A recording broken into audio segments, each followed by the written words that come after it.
عليكم ورحمة الله وبركاته. نحمده ونصلي على رسوله الكريم. أما بعد، فأعوذ بالله من الشيطان الرجيم. بسم الله الرحمن الرحيم. رئيس الحفل المؤقر وإخواني وأخواتي في الله، أريد أن ألقي أمامكم كلمات حول الموضوع بر الوالدين. إخواني وأخواتي في الله، يعلم أن الله تعالى قد فطر الأبوين على الشفقة على أبنائهم والإحسان إليهم، فحث الإسلام وطباعه على بر الوالدين.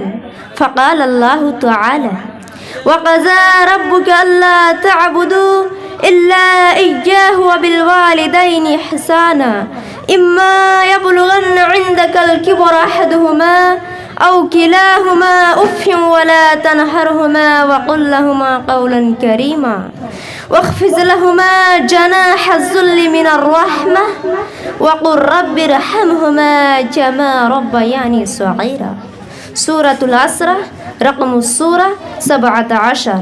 إخواني وأخواتي في الله، حق الوالدين عظيم، ولذلك قدمه رسول الله صلى الله عليه وسلم على الجهاد في سبيل الله.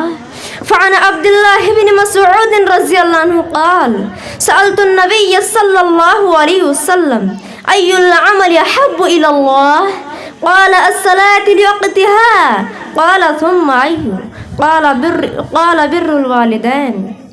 قال: ثم أي؟ قال: الجهاد في سبيل الله.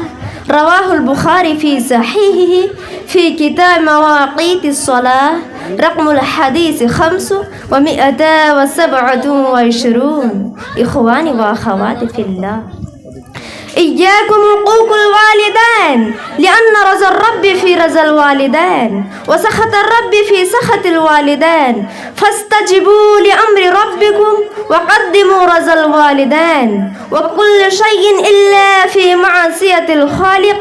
وبر آباءكم يبر معكم أبناءكم. اللهم يا كريم، نسألك الجنة ونعوذ بك من النار. ويا رؤوف بالعباد، اغفر لنا ولوالدينا والجميع المسلمين.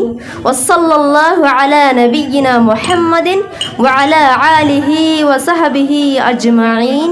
وآخر الدعوانا الحمد لله رب العالمين. السلام عليكم ورحمة الله وبركاته.